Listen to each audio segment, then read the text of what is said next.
À chaque génération, un podcast est créé. C'est accompagné des colocataires de la Maison sur le Pod que Stéphanie et Bruno partagent avec vous leur visionnement de Buffy, The Vampire Slayer. Ce balado est une présentation de la Maison sur le Pod et est pour un public averti, car tu pourras entendre des mots comme... Non, mais aussi Yellow Bat. Bienvenue à Buffy contre le Pod.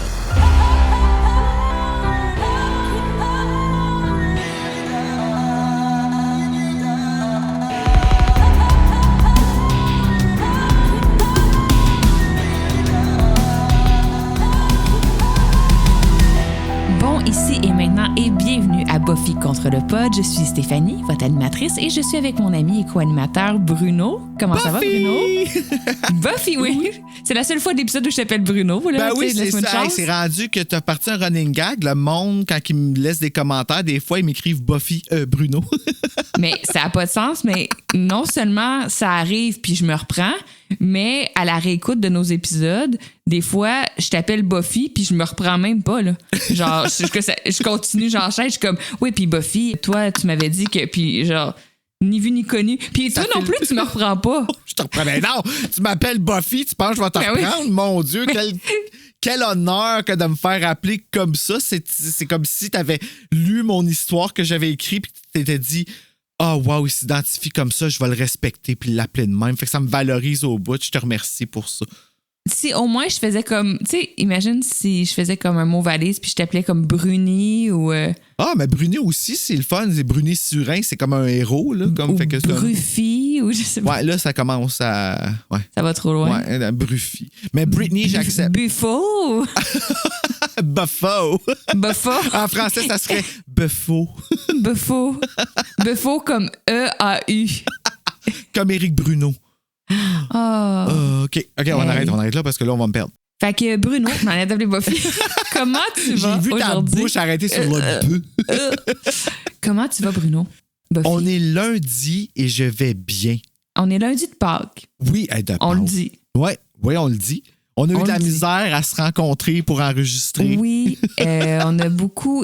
moi, je suis dans la grosse construction. Littéralement. Ah, OK, je pensais que tu... OK, ben oui. Oui, bien, construction. Je suis dans la grosse construction d'un bébé, présentement, comme vous le savez. Mais non, sur la rue où j'habite, ils refont la rue au complet et c'était 2 semaines de marteau-piqueur. Aussi simple que ça. Puis, ben, tu sais, quand tu essaies d'enregistrer un podcast avec un micro assez sensible qui capte les bruits, marteau-piqueur, pas idéal. On aurait pu faire semblant que c'était moi qui faisais un ACV, mais là... Ouais, c'est ça. À un moment donné, les excuses arrêtent de fonctionner. Là. Non, ça nous a retardé. Après ça, j'ai eu ma voisine d'en haut qui faisait installer une thermopompe, ça faisait du bruit. Après ça, j'ai eu des difficultés avec mes hormones et mon état de vie. Je sais pas si j'ai le droit de dire ça, mais... Non, Stéphanie n'a pas dit ça.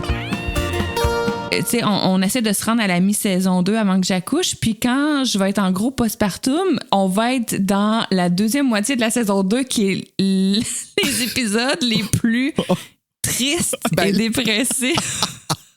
Ben là, on cancelle-tu? Wow. Ben non, c'est juste je vais être tellement genre attachée émotionnellement à Buffy dans ces grands moments de peine. On va brailler, Steph. Hey, on va pleurer. On va percer le code d'écoute juste à cause de ça. Ça n'a aucun sens. Mais avant de se rendre là, aujourd'hui, finalement, après avoir reporté plusieurs fois dû à tout ce que je viens de parler, on est à l'épisode 6. Qui est un épisode que j'adore. J'en ai parlé la dernière fois, comment j'avais hâte. Quand j'étais ado, j'avais adoré l'épisode. Je l'avais réécouté plusieurs fois. Si j'ai un go-to à aller dans saison 2, un épisode feel-good que j'ai le goût d'avoir du fun, c'est un épisode que je me mets. L'épisode 6, Halloween. Halloween, version originale, version française, c'est Halloween le titre, right? Ah, si j'allais justement te demander, mais je pense que oui. Je suis pas mal ça. Les titres en français, je les connais plus ou moins. Là. Ils sont souvent très poches, là, les traductions de titres, mais là, Halloween, on s'en est tenu à ça. Oui, Halloween, ben, c'est ce qui était, selon moi, le plus simple. C'est pas mal ça qui se passe. Puis, tu sais, ça faisait le fun. Pour moi, Halloween, tu sais, quand on pense Halloween, on pense toujours habituellement à Michael Myers, le logo de Halloween avec, tu sais, l'imagerie de Halloween. Puis pour moi, ça a toujours été ça. Je pensais à Halloween, puis je voyais le set de Buffy avec tout le monde qui court partout. On dirait que ça a été fait en même temps que The Haunted Mask. Je comprends la vibe, ouais. Mais il y a vraiment des scènes de collecte de bonbons. Ça me faisait penser aussi un petit peu à Hocus Pocus. Oui! Il y a comme un moment où il accompagne sa petite sœur à aller collecter les bonbons. Donc, il y a vraiment cette vibe-là. Mm-hmm. Puis d'ailleurs, il faut à ne pas oublier que cet épisode-là a été diffusé parce que je me rappelle, moi, là, je parle pour nous, les Canadiens. On avait YTV, on l'a toujours d'ailleurs. Et à tous les pré-Halloween, samedi avant Halloween, il y avait un spécial qui s'appelait Dark Knight. Ça a duré 6 ans. Il y a encore quelques extraits sur YouTube. Puis si je me trompe pas, cet épisode-là, Halloween, a fait partie de Dark Knight, j'ai le goût de dire 3 ou 4. Je me souviens pas. Puis je sais pas pour toi, mais moi, quand j'étais plus jeune, j'adorais l'Halloween comme un niveau, c'était presque égal, voire supérieur à Noël pour moi. L'Halloween, c'était vraiment très excitant. Puis ça venait avec des spéciaux d'Halloween. Les émissions qu'on aimait faisaient une émission spéciale. Puis il y avait des films d'épouvante à la télé. Puis dans les magasins en spéciaux, il y avait des kiosques de films d'épouvante à comme pas cher, tu sais. Et donc, il y avait des films qui sortaient aussi pour l'Halloween. Donc, c'était vraiment une période, le mois d'octobre, que j'aimais beaucoup. Puis cet épisode-là, Halloween, est sorti, originalement, tu diras la date tantôt au bloc 2, mais en octobre, là, si je ne me trompe pas. À la fête d'une de mes meilleures chums, qui est mon chiffre préféré. Fait que ceux qui vont avoir compris, ça va être... mais oui, c'est ma date préférée du monde entier, ça. Fait que c'est vraiment bizarre. Là, je viens de le voir là. OK. Puis toi, ton impression générale sur l'épisode, parce que là, moi, je t'ai comme dit que j'adorais l'épisode, mais toi? Ben, je l'aime. Je l'aime beaucoup. Mais j'aime pas que Buffy soit pas elle. Ça me... J'ai de la misère. Surtout quand que c'est... Tu sais, si ça dînait comme Bad Girl, je trouve ça plus le fun parce que c'est plus divertissant. Là, ici, je la trouvais lourde, là. J'étais comme, hey, là, faut la traîner. Puis, oui, lourdeau, ouais. Tu sais, c'est comme. Puis tu sais, techniquement, dans son costume, elle devrait comme encore avoir certains pouvoirs de Slayer sans s'en rendre compte parce que c'est encore dans son ADN, tu sais. J'ai beaucoup aimé Willow, le storyline de Willow. J'aime juste pas que ce soit d'être habillée comme une pitoune qui la fait sentir comme ça, qui la fait devenir comme si elle était une strong woman. Non, Willow, t'es une strong woman tout court, même avec ton gilet avec un poussin qui est rose, qui fait comme quasiment une robe, tu sais. Comme, moi, c'est cette Willow-là que j'aime. J'aime pas que Willow ait besoin d'être inconfortable pour se sentir, tu sais. Mais à part de ça, toute Willow dans cet épisode-là, Cordelia aussi est fucking puissante. Xander, ouf, il m'énerve. Puis Angel, il sort de n'importe où, mais ça, c'est ça, là. Comme, c'est Angel. Puis il y a quand même aussi un deuxième moment avec Oz aussi dans cet épisode-là, qui est intéressant. Oui, pas vraiment. encore la rencontre, mais Il est-tu beau, Oz? Moi, je le trouve tellement beau. Et bien sûr, notre vilain le plus divertissant de la série, Ethan Rayne. Est-ce qu'on aime ça, l'haïr? Je l'haïs, cet homme-là, mais je le trouve drôle. Je le trouve drôle avec Buffy. Oui. Je trouve qu'ils sont drôles, les deux ensemble. Puis même Giles avec, mais Giles, tu sais, comme c'est fucké, là, on dirait. Ouais. Moi, d'après moi, ils ont essayé des affaires ensemble. Puis que. Oui, ils ont fait plus que des tripes d'incantation de démons, moi, je pense. Je pense que oui, moi, tout. Tu sais, au college, où est-ce qu'on expérimente. Puis finalement, je pense que Ethan Rayne est resté avec un thirst pour Giles. Parce qu'il vient toujours leur tenter. Oui! Tout le temps. Puis, tu sais, il y était plusieurs dans ce cercle. Oui, OK, il y en a plusieurs qui sont morts, là, mais pourquoi juste Giles comme ça? Il y a une jalousie, mais il y a aussi un... on va le voir dans saison 4, là, il y a un lien entre ces deux-là. Il y a une intimité. Mais on le voit beaucoup plus aussi dans l'épisode 8, là. Aussi, puis aussi dans Bad Candy, dans saison 3. Ah oui, c'est vrai, c'est vrai. Fait que, tu sais, c'est ça, il revient. Là, J'avais oublié qu'il revenait autant. Oui, puis il finit avec l'initiative. Il se fait ramasser par eux autres, puis on n'entend plus parler après. Ah, OK. Il est dans le jeu. Je sais qu'il était dans le jeu Chaos Bleed, là, mais qu'est-ce qu'il faisait? Là, je ne me rappelle plus, ça fait trop longtemps. Oui, c'est dans l'épisode d'aujourd'hui qu'on a la première apparition du personnage d'Ethan. Puis, dans l'épisode d'aujourd'hui, il y a aussi Spike qui est là, qui est... accessoire, là, je dirais. Notre méchant un peu de la saison 2, là. Donc, il est quand même présent, là. Moi, le méchant de la saison 2, pour moi, c'est Angel. Je dirais que c'est la triade. Oui. Ouais, parce que Drusilla... Ben oui, parce que là, c'est Spike au début. Après ça, bon, il arrive ce qui arrive. Drusilla reprend un petit peu plus le dessus. Après ça, il arrive ce qui arrive. Angel reprend le dessus. Fait que je dirais que c'est un mélange de la triade. J'ai hâte de voir Drusilla, parce que là, tu sais, comme on s'est parlé avant, puis on a écouté les deux jusqu'à What's My Line en ce moment.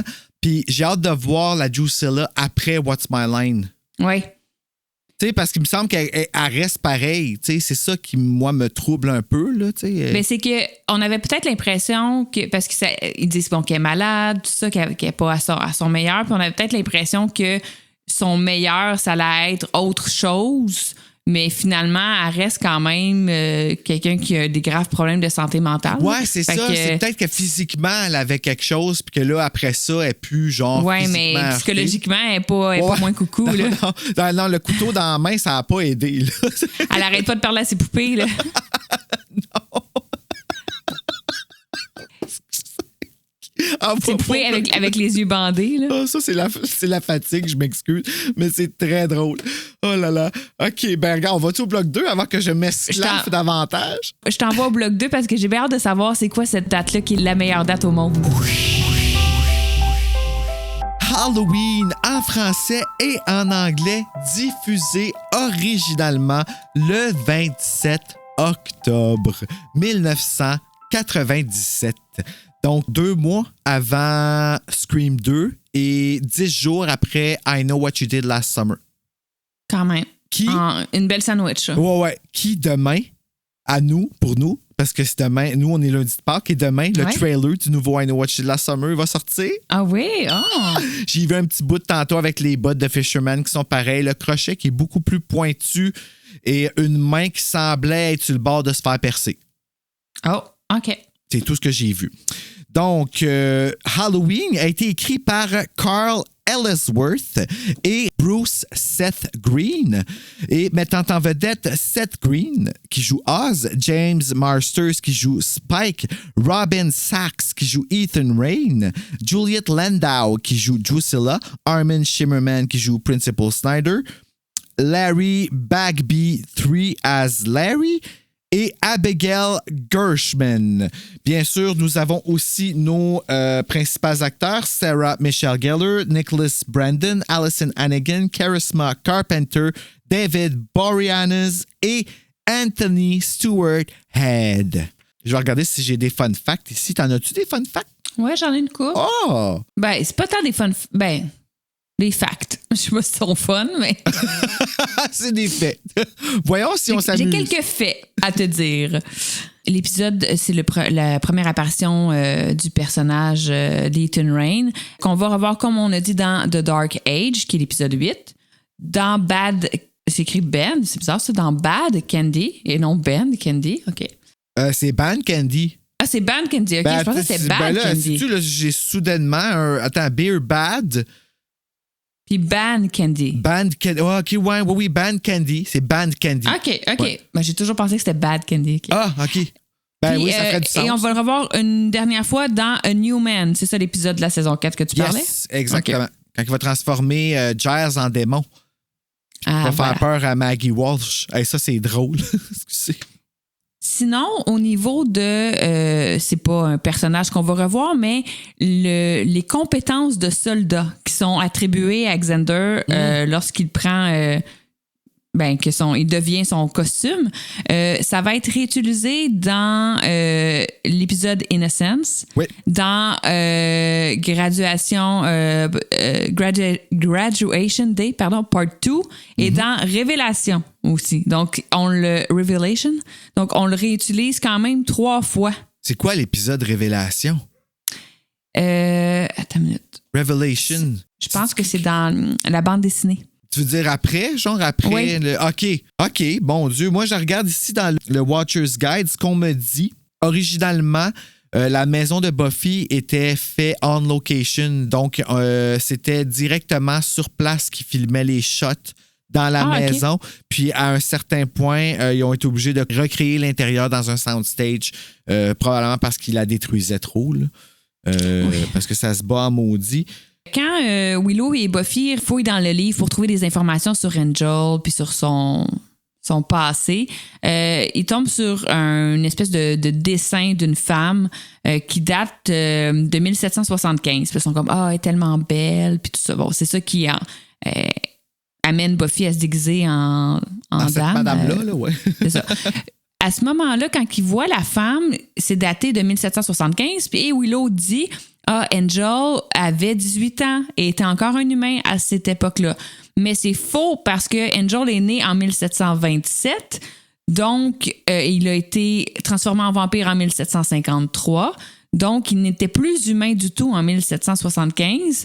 Peut-être qu'il y a eu un petit mélange parce que dans le fond, c'est en 1745 que Angel aurait eu 18 ans et non en 1775. Ben, tu sais, c'est possible que Willow a eu un brain fart aussi, tu sais, ou qu'elle n'en savait pas encore beaucoup sur Angel, puis que c'est comme tout ça qui est... tu sais, ça peut tomber dans cette catégorie-là. C'est juste surprenant parce que c'est Willow.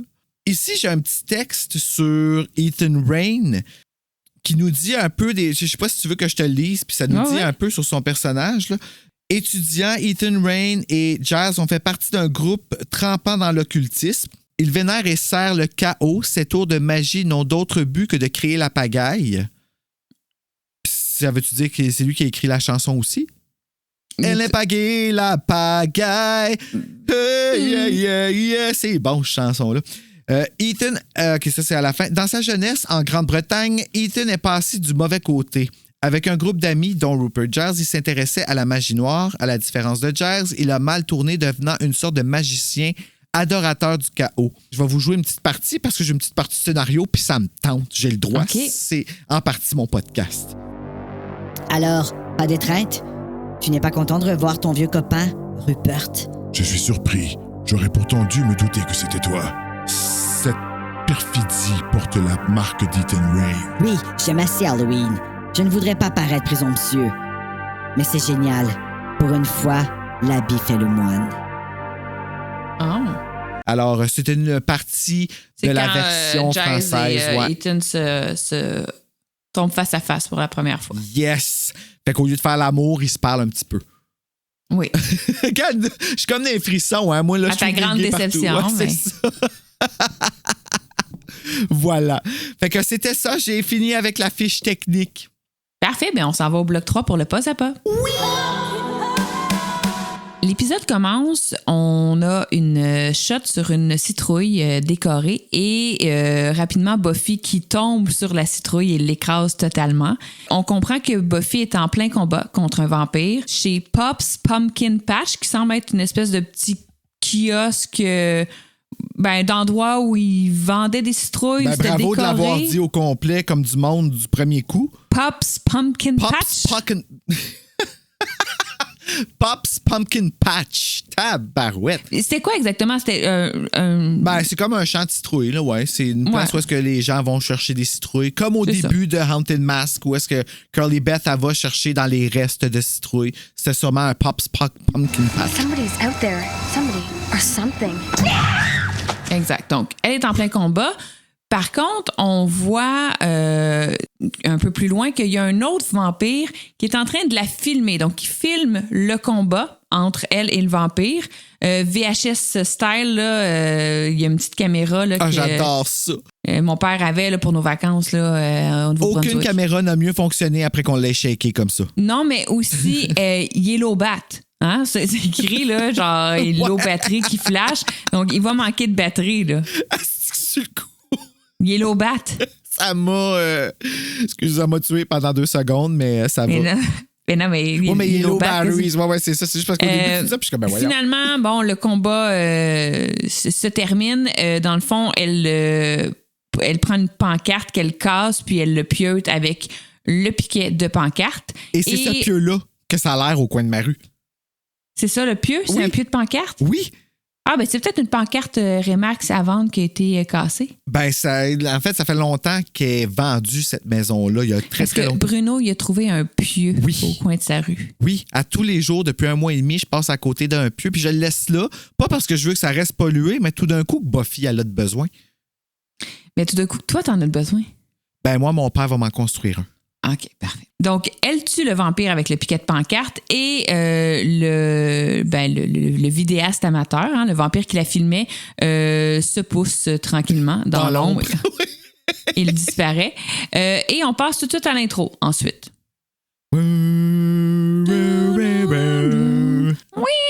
Lobat! Oui, profite-en du Weir, là, parce que ça en va bientôt. Oui. On revient de l'intro, scène 2. On voit que Angel attend, patiente, seule au bronze, à une table. Et Cordelia arrive, elle le voit seul à une table, donc elle saute dessus. Elle s'impose. Hein? Elle lui dit qu'elle cherche Devon, qui est le chanteur du groupe dans lequel il y a Oz aussi. Fait qu'elle sort avec. Ben, ça fait une couple d'épisodes là, que ça traîne cette histoire-là, mais a plus l'air de courir après que de sortir après. Ben lui, ce qu'il dit à Oz, comme en tout cas, mais tu sais, mais la semaine passée, elle était avec le reptile. Ouais, c'est vrai. Mais ça a tellement bien été. Mais c'est pour ça d'abord que je mélangeais tout le temps le chanteur puis le dos de Kappa Lambda Wampata, là. En tout cas, elle lui dit qu'elle cherche Devon, mais bon, il n'est pas là. Puis elle reste à la table, puis elle continue à jaser avec. Donc, lorsque Buffy entre dans le bronze, finalement, et là, elle voit Angel qui est en train de discuter avec Cordelia. Puis en plus, à ce moment-là, ils ont l'air d'avoir un bon moment. Comme Angel semble rigoler et rire. Oui, on le voit jamais rire. Donc, non, c'est donc, Buffy, elle a comme un moment de wesh, comme Angel est avec Cordelia. Fait qu'elle fait comme 2-3 pas de recul pour quitter. Mais Angel la voit, puis il fait comme Buffy, puis il se lève, puis il va à sa rencontre. Cordelia aussi, hein, se joint à eux. Cordelia la niaise sur de quoi elle a l'air. Bon, elle a les cheveux un petit peu. Tu sais, elle vient de se battre avec un vampire. Puis il y avait des bêtes de foin, là. Fait qu'elle a comme un peu de foin dans les cheveux. Oui, mais c'est la même couleur. Mais ça paraît même pas. Puis dans le monde de Angel, c'est sexy, ça là. Ben c'est surtout que Angel, il s'en fout vraiment de quoi elle a l'air. De deux, elle a vraiment pas de l'air si pire que ça. Là, elle avait juste un petit brin de foin dans sa couette en arrière. Mais bon, Cordelia lui fait des remarques de marde. Et en français, elle lui dit, elle la compare à un épouvantail crasseux. C'est vraiment ça les mots qu'elle dit. J'ai écouté une fois en anglais puis une fois en français. Cordelia continue de flirter avec Angel. Puis d'ailleurs, je me suis notée, elle ne sait toujours pas que c'est un vampire à ce moment-là. Non, puis elle sait toujours pas techniquement à la fin de l'épisode non plus. Ben, c'est comme si elle sait off-screen, mais on sait pas quand, parce que l'autre épisode d'après, elle sait à m'amener.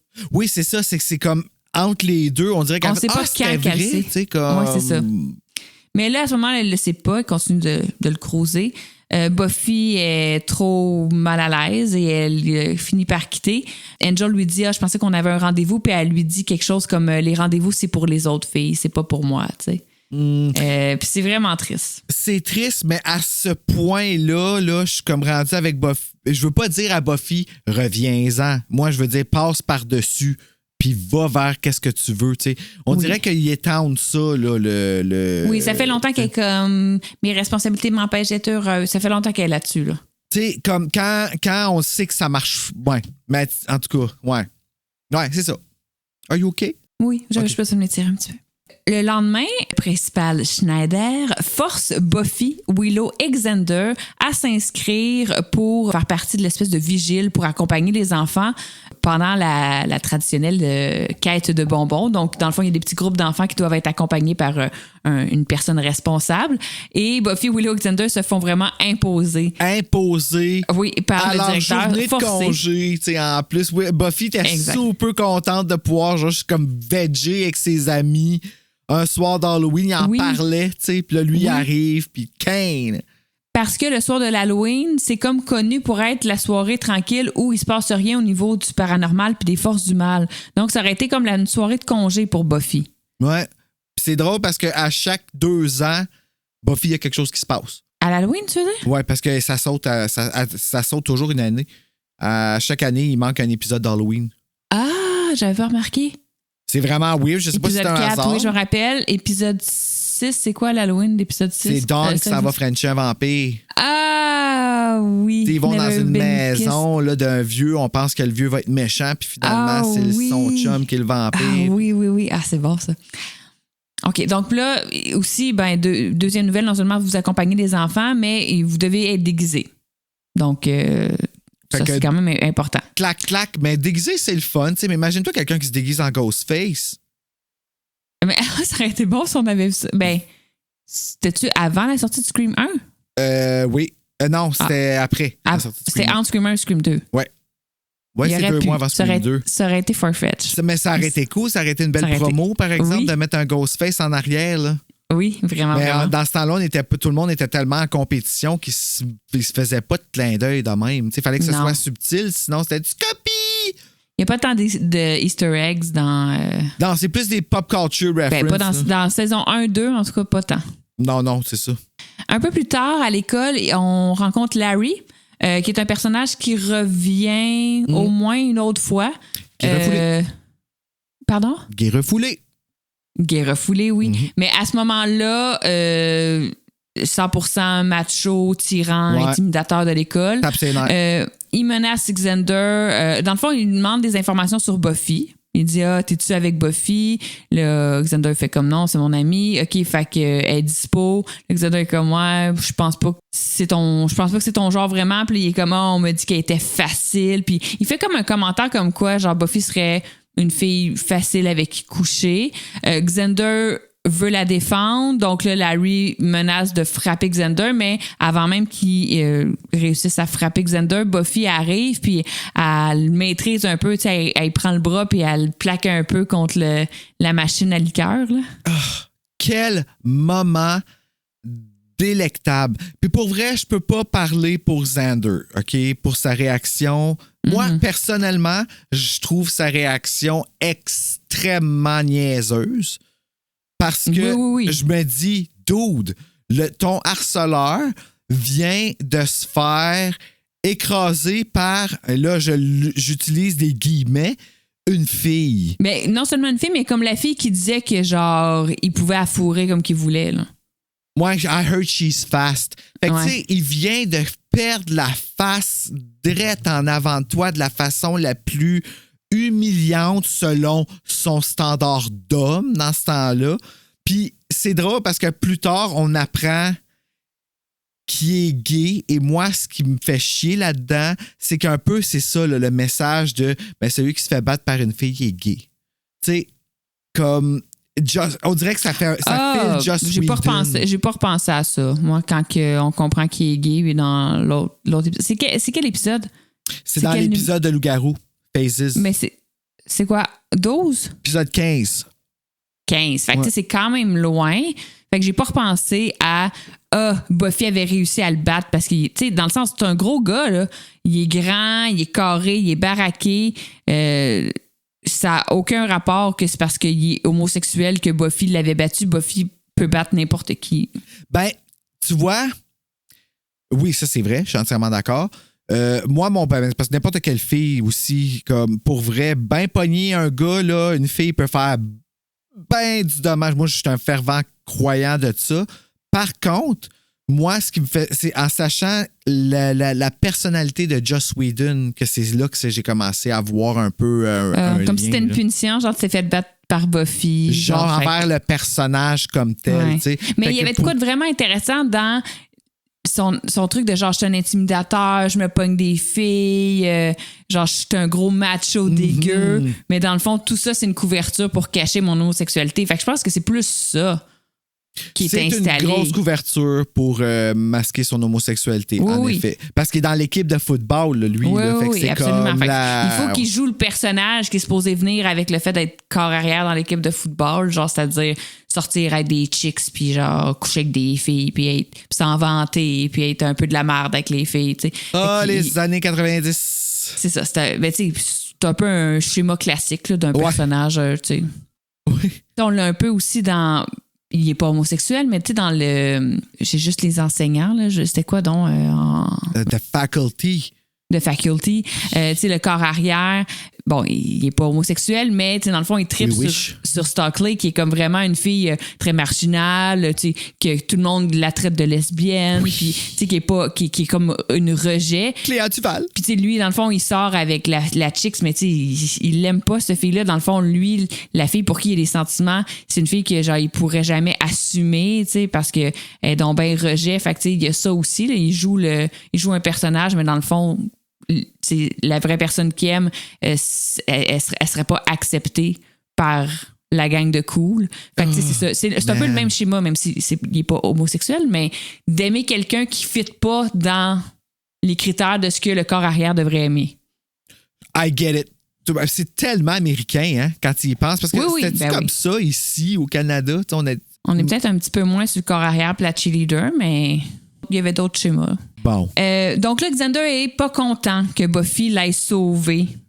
Parce qu'il aurait préféré, ça aurait été mieux pour sa réputation de se faire péter à la gueule par Larry que de se faire sauver par Buffy. Parce que là, il y a de l'air. De quoi il y a de l'air? Il aurait mieux aimé ça. Puis en plus, il a pesé sur le Dr Pepper normal, puis il a eu un diet. Hey, je l'ai noté, la machine à soda, 60 sous la canette. Imagine. Elle est rendue combien la canette? Ben, je sais pas, ça doit être 2,50. Hey, je me rappelle, moi, dans le temps, c'était 35 cents. En tout cas, 60 sous américains. Et la canette. Il est fru et il quitte. Donc, il laisse Willow et Buffy seuls. Willow questionne sur leur rendez-vous de la veille. Buffy lui raconte un peu ce qui s'est passé. Willow rassure Buffy comme la bonne amie qu'elle est, que Cordelia est vraiment pas son genre, donc elle n'a pas à s'inquiéter que Angel était avec Cordelia au bronze, que c'est vraiment pas son genre de fille. Mais c'est quoi son genre de fille? Donc, Willow propose à Buffy d'aller fouiller dans les archives, qui sont comme les vieux livres cachés que Giles garde dans son bureau pour aller chercher des infos sur l'histoire d'Angel. Moi, je pensais que c'était les journaux de Angel que Angel y avait apporté à Giles pour que Giles puisse lire et apprendre sur comme... Je pensais que c'était ça, mais finalement non, c'est des journaux de Watchers. Ouais, c'est ça. Fait que c'est Giles qui a fait le dessin, si j'ai bien compris. Giles? Non, je pense pas que c'est Giles. C'est pas ses journaux à lui? Parce que le dessin date de 1775. Ah, je pensais qu'il représentait un dessin de 1975. C'est pas grave, là. Moi, j'avais l'impression que c'était comme des vieux livres. Que c'était pas des livres de Giles. Écrits à la main, là. Ouais, à la plume, tu sais. Ah oui. Donc, on se retrouve à la bibliothèque parce que là, Buffy et Willow ont comme un plan d'aller subtiliser les vieux livres dans le bureau de Giles dont ils n'ont pas accès. Là, bon, c'est une scène un peu burlesque là, où Buffy fait comme assemblant de parler avec Giles puis elle essaie de comme le distraire pendant que Willow rentre à pas de souris pour aller dans son bureau chercher le livre. Puis là, tu sais, elle lui parle puis elle est tellement pas subtile, elle est tellement bizarre. Puis il y a un moment où elle arrive comme plus à avoir son attention puis Giles est comme sur le point de se retourner ou d'aller dans son bureau, puis là, elle lui lance comme « Miss Calendar thinks you're a babe! » Moi, c'est quand elle dit « Look at me when I talk to you! » Oui, c'est ça, genre, elle est super étrange. Mais lui, il trouve déjà que Buffy est étrange, fait que c'est normal pour lui. C'est ça, il est juste comme « Ah, les adolescentes! » Ouais. Mais là, elle dit « Miss Calendar thinks you're a babe. » Puis là, même Willow est comme genre, franchement, tu sais, voir que t'as été là. Mais j'avais jamais remarqué à quel point Buffy avait été instrumentale dans leur relation. Comme on dirait qu'elle veut que ça marche. Les deux, genre, ben oui, pourquoi elle les pas? bloque tout le temps. Mais c'est ça, j'aime ça. J'avais jamais remarqué à ce point-là. Je trouve ça cute, mais après ça, ils sont comme arc et genre deux adultes qui s'embrassent. Mais ils trouvent ça cute, la petite. Ah, ouais, tout à fait. Là. Puis en français, quand j'ai réécouté, parce que je me demandais comment ils ont traduit She thinks you're a babe, puis ils ont vraiment traduit Miss Calendar pense que vous êtes un bébé. Quoi? Parce que, tu sais, you're a babe, je comprends, là, ça a comme une petite connotation genre comme t'es cute, t'es sexy, mais comme un bébé, mettons en français, c'est pas la... Tu vois, je me pose encore une fois la même question. Le même phénomène s'est produit avec la gardienne. Tu sais, The Garden, tu te rappelles? Ouais. Ben, quand il l'appelle, Monsieur Attier, en anglais, c'est « Hi, babes ». Puis « babes » avec un S Are you alone in that big old house? Don't worry, company's coming. Puis en français, salut bébé. Mais ça va d'appeler comme babe ou bébé, tu sais, comme. Dans le sens, il y a plein de couples qui s'appellent bébé, là. Ouais, c'est vrai. Genre des chums. Mais de dire, elle pense que vous êtes un babe, que vous êtes un bébé, ça, c'était. C'est ça que j'étais comme moi, je sais pas. Puis après ça, en français, je l'ai fait comme une face, puis en français, elle enchaîne, elle dit, vous êtes un bébé, un chou, un truc comme ça. Ça, elle dit comme un chou. Après, tu sais, comme vous êtes comme OK, fait que c'est comme si, dans le fond, elle avait dit une expression, puis elle a comme voulu la rectifier après pour comme expliquer qu'est-ce qu'elle voulait dire. Tandis qu'en anglais, quand il... OK. Hey, c'est fucké, pareil. Hein? C'est pas pareil, là, quand il y pense, là, c'est ça? Non, vraiment pas. En tout cas, tout ça pour dire qu'elle réussit à avoir son attention, puis Willow réussit à prendre le livre, puis bon, il quitte. Puis on voit Jack qui est juste comme, elle pense que je suis un bébé. OK. Tu sais, comme, il pas ça. C'est beau comment elle est habillée, Buffy, je trouve, là, quand elle s'en va avec ses culottes carottées, comme beige, bleu marine, puis une camisole bleu marine, puis au moins, elle a du soutien pour ses seins cette fois-là. Dieu merci. Mais je trouve que ça fait vraiment normal. Genre, je la trouve belle. Quand elle s'en va en marchant, genre, qu'on la voit dans l'arrière, habillée avec du linge, on dirait qu'elle s'est vraiment habillée dans une friperie, puis qu'elle a trouvé du linge qui faisait bien. Genre, j'ai trouvé ça super beau. Je la trouvais super belle, là, cette bout-là. Il faudrait chercher que j'ai pas... Tu l'as-tu noté pour ses meilleurs outfits de la saison? Je l'ai remarqué vraiment comme... Mais c'est quoi? Je pense même que je l'ai noté. Mais ça m'est resté. À toutes les fois que je la vois s'en aller, genre, puis tu sais, je trouvais que ça mettait aussi... Plus de pantalons aussi dans saison 2, hein? Un petit peu moins de... des petites jupes quand même, mais en tout cas, moins de genre robe... oui, la saison 2 et saison 3, ils ont été forts sur le pas de brassière. Moi, là, des fois, je trouve qu'elle a l'air inconfortable, puis ça me met inconfortable. Tu sais, genre qu'elle pourrait juste faire un petit mouvement, puis elle va sortir de son T-shirt, là. Je me rappelle pas. Peut-être plus saison 3? Non, fin saison 2. OK, parce que jusqu'à date, quand même, il me semble qu'elle a toujours un soutien-gorge. Non, c'est arrivé 2 fois qu'elle n'avait pas, que je trouvais qu'elle était inconfortable. Moi, c'est parce que je trouve que ça a l'air inconfortable. J'ai peur qu'elle fasse un move qu'on voit trop. Tu sais, je veux pas comme la... C'est pas que je trouve pas ça beau. Au contraire, je trouve ça super beau. Mais je me dis, je pense à l'actrice qui a été pendant toute la journée sur le set, là.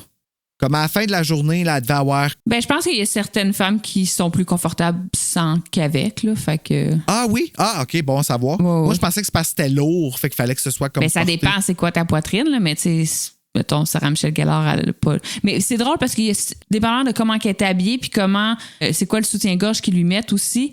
Des fois, ou je sais pas si son poids a varié, mais des fois, elle a l'air d'en avoir beaucoup plus puis des fois, beaucoup moins. Cordelia aussi. Des fois, je suis comme, mon Dieu, elle a comme quand même beaucoup de poitrine. Qu'est-ce qui se passe dans ce temps-là à Hollywood? Tout le monde, c'est fait refaire les seins! C'est la grosse affaire et on pense à Britney. C'est exactement ça qui est arrivé. C'est des brassières. Mais Britney s'est fait refaire les seins, là. Elle a pas de faux seins, Britney Spears. Ça paraît qu'elle n'a pas des faux seins. Elle n'a pas des faux seins. Bruno. Elle a les seins comme ça, ses côtés qui vont en dessous de ses bras, Britney Spears.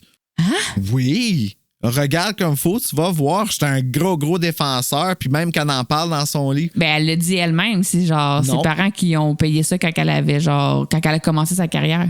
Jamais dit ça. Je te le jure.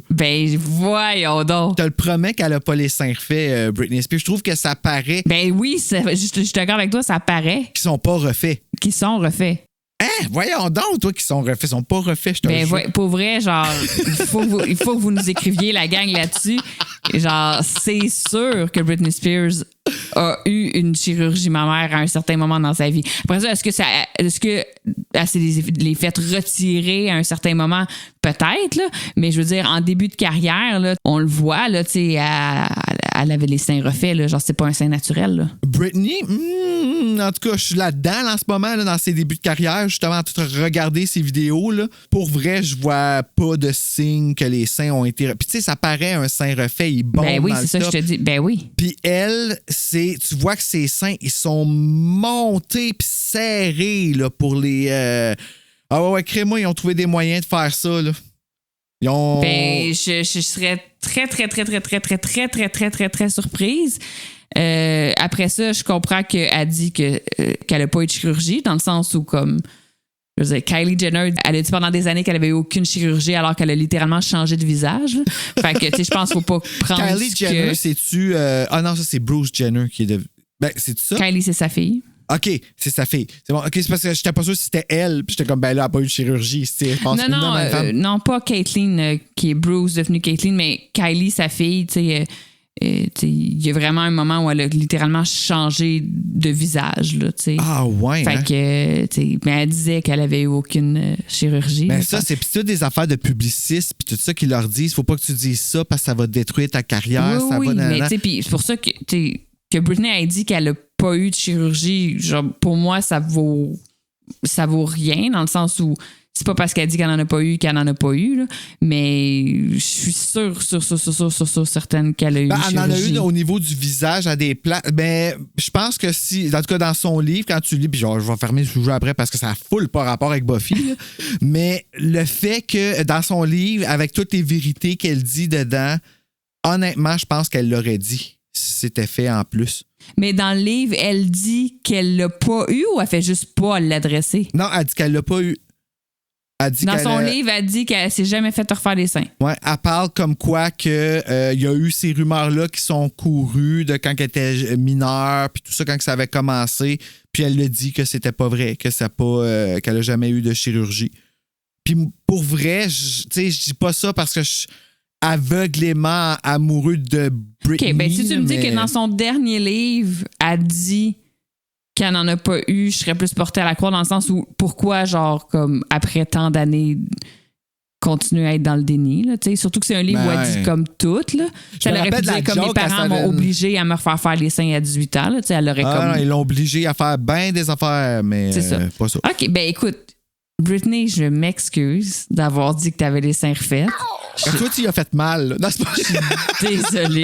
Désolée. Chaussure, Sarah Michelle Gellar n'a pas eu d'augmentation ma mère. Là, mais oui. Mon point, c'était que des fois, dépendamment comment elle et Cordelia sont habillées, que des fois, il y avait de l'air d'en avoir plus que d'autres fois. Mm-hmm. Oui, non, mais ça, je suis entièrement d'accord. Là. Tout ça pour dire que pour des femmes, c'est confortable, pour d'autres, c'est lourd. Pour avoir de brassière. Oui, mais dans le sens où... Tout est parti de ça. Oui, puis tu sais, comme... C'est des modes aussi, là. Tu sais, à un moment donné, il y a eu la grosse mode Victoria's Secret, là, la grosse brassière, là, genre qui te les jack, là, genre t'es quasiment dans la gorge, là, tu sais. Avec genre... Puis bien padé, là, mais tu sais, padé que t'es comme...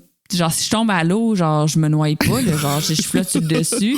Il y a une grosse mode de ça, là, tu sais, que tu sais, des filles portaient du A, mais comme avec tu sais, qu'il y avait de l'air de porter du C tellement la brassière était padée. Il y a une grosse mode. Après ça, il y a eu vraiment la mode plus dernièrement, ça, tu sais, très bralette, pas padée, pas de soutien, / rien mettre aussi, là. Mm-hmm. Fait que, tu sais, c'est des vagues aussi. Il y a là. eu des statements, là, qui se sont faits aussi, là, avec ça, là. Fait que... Les brûlés, à cette heure, au prix qui coûte, t'es brûlé pas, là. Au prix qui coûte, tabarnak, mais tu sais, je dis ça, là, puis c'est pas de mes affaires, mais il me semble qu'il devrait y avoir des subventions pour ça, au prix que c'est... surtout pour certaines femmes, là, qui doivent se faire sur mesure, là.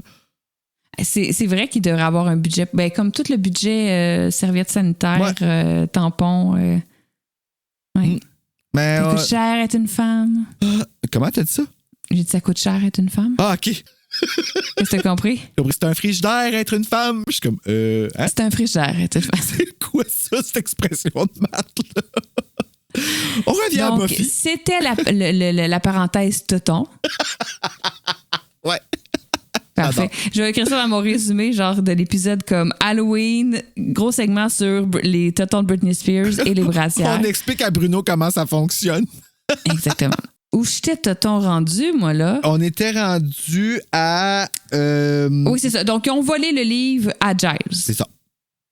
Donc, on se retrouve dans la salle de bain de l'école. Buffy et Willow se sont un peu cachés là pour examiner le livre qu'elles ont dérobé à Giles. C'est là qu'elles trouvent une photo. Ben, c'est pas une photo, là, c'est un dessin, en fait. Mm-hmm. Un dessin d'une femme du 18e siècle, donc 1775. Willow dit « Ah, Angel avait 18 ans. » Bon, tantôt dans les fun facts, je vous ai dit que c'est pas vraiment 18 ans qu'il y avait à cet âge-là. Là. Ouais. On poursuit. On poursuit. Ouais. Mais Bon, à ce moment-là, on parle que Angel avait 18 ans puis qu'il est encore humain. Donc, le dessin de la femme qu'on voit, ça serait comme le genre de femme qu'un Angel humain de 18 ans aurait trippé dessus. Ben, en fait, c'est comment les femmes étaient dans ce temps-là. Fait qu'est-ce qu'ils auraient trippé là-dessus? Tu sais, c'est tout ça. Mais tu vois que c'est un raisonnement très adolescent. Oui, exactement. Genre, il vit au Moyen-Âge, donc il trippe ses filles du Moyen-Âge. Donc, pour l'intéresser, il faut que je m'habille en Moyen-Âge. C'est un peu ça le raisonnement. Exactement. Bon, Willow dit qu'elle ressemble à une noble, que sa beauté était probablement sa job, parce que Buffy est comme quand même, ouais, tellement belle, puis t'es comme, ouais, mais elle avait juste ça à faire, être belle, tu sais. Surtout quand as-tu une face, le dessin? Ben, comme de côté, là. C'est comme elle est tellement belle, ben, ce que tu vois, c'est pas vraiment une femme, ce que tu vois. C'est pas un dessin très élaboré, là. Exactement. Mais moi, ces robes-là, y a-tu quelque chose en dessous qui tient comme qu'est-ce qui va par-dessus les hanches? C'est des cerceaux, mais c'est très, très lourd pour les hanches, ce genre de robe-là. Et puis, il y en a qui, tu sais, il y avait comme des cerceaux, puis comme un petit bump en arrière. Tu sais, à un moment donné, il y a eu comme une mode d'avoir genre un petit bump en arrière. Ouais, de cheval, là, comme à Java de Anasthésie, là. Ouais, tu sais, comme ça pouvait peser, là, genre 80 livres, genre ces jupes-là. Là. Pourquoi? Ben, parce que c'était ça qui était beau. Eh là. Ouais, c'est ça. Cordelia entre dans la salle de bain, voit Buffy et Willow et dans le fond, elle reparle à Buffy de ce qui est arrivé la veille au bronze, puis elle lui dit « Ah, il a fallu que je prenne ton relais pour consoler Angel. » Tu sais, elle est un peu... vache. Un peu bitch, comme d'habitude. Ouais, elle fait quelque chose dans cet épisode-là. Là. Puis là, elle lui demande des informations sur Angel et Buffy et Willow lui expliquent que c'est un vampire et elle ne les croit pas à ce moment-là. Elle pense comme que les filles lui mentent pour essayer de comme la dissuader.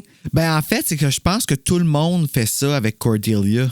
Tu sais, personne veut vraiment personne veut insulter ou humilier Cordelia, fait que c'est toujours des attaques comme ça qu'elle se fait faire par les filles. À l'école, exemple, tu sais. Ah, ben mon chum, il est super beau, je sais que tu voudrais l'avoir, mais il a 6 orteils, tu sais, ou ils vont dire des affaires pour ouais, sauf que, tu sais, pourquoi il dirait que c'est un vampire, tu sais?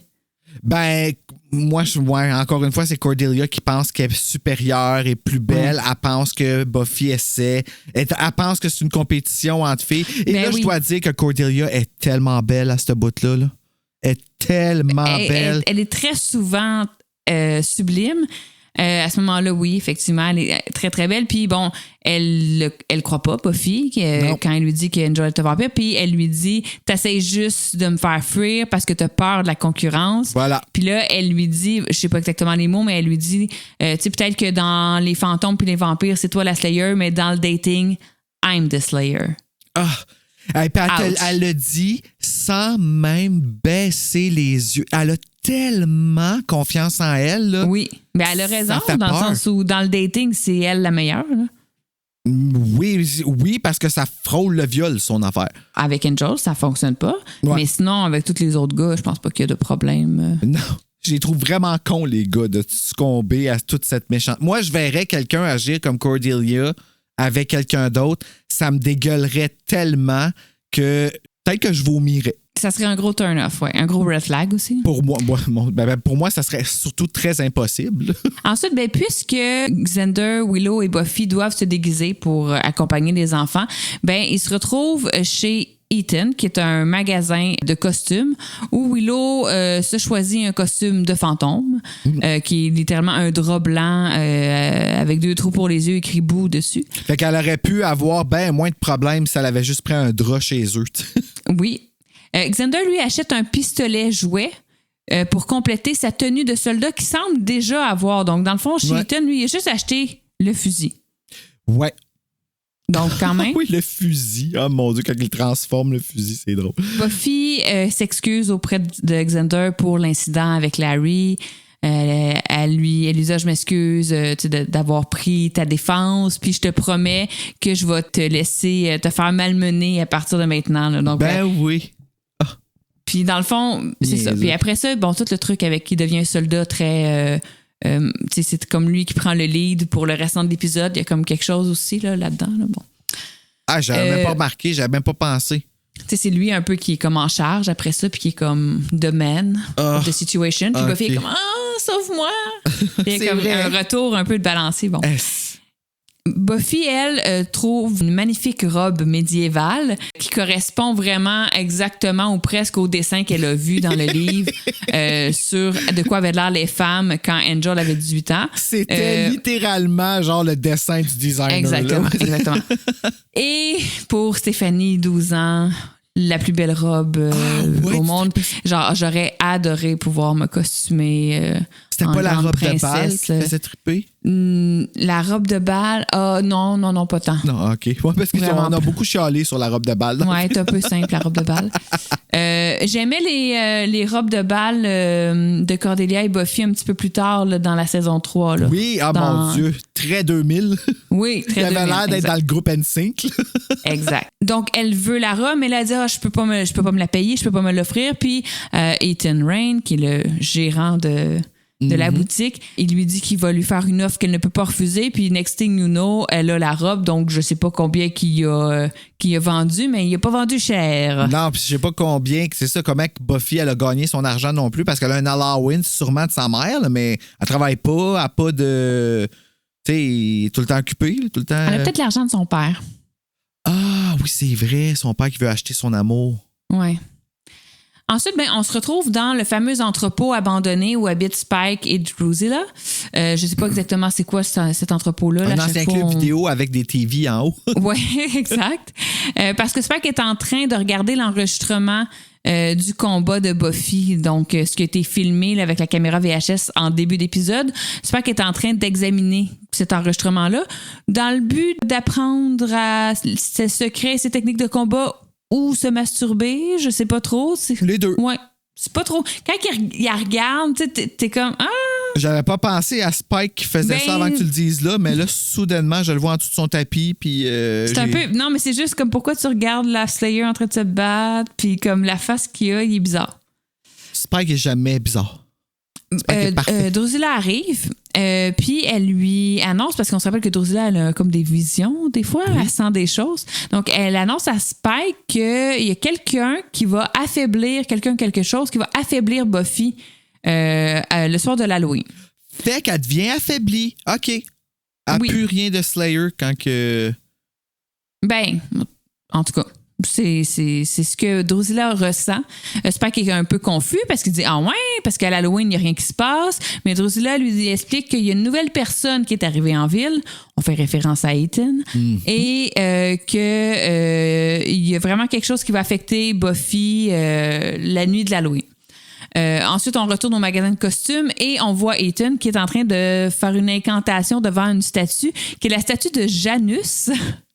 C'est vraiment ça le nom de... Puis c'est vraiment J'-Anus. Non, c'est pas vrai. Non, c'est J-A-N-U-S. Ou c'est peut-être Janu, là, mais je pense que c'est Janus, en tout cas. Janus! Dans le fond, il est dans l'arrière-boutique de son magasin puis il est en train de faire une incantation. Donc, on comprend que... Ça sent mal. Que c'est lui, peut-être, la nouvelle personne qui est arrivée en ville. Ensuite, on se retrouve chez Buffy. Elle est en train de terminer là, son costume, de se préparer. Elle a la robe, mais elle a aussi une perruque, vraiment une grosse perruque, les cheveux longs, comme un peu bouclés, noirs. Attachés. Au début. Donc... Oui, c'est vrai. Au début, ils sont comme un peu, comme une coiffure là, des années 1800, on pourrait se dire. Là. Buffy est dans l'autre pièce et là, Buffy l'a comme convaincu de porter un costume un petit peu plus révélateur, un petit peu plus... Je sais pas, mais c'est quoi ce costume-là? OK, c'est ça, je me demande, Moto. C'est un costume de quoi? C'est-tu comme du linge de Buffy? C'est-tu un... C'est ce que moi j'appelle... Puis après ça, là, prenez ce que je vais dire comme vous le voulez.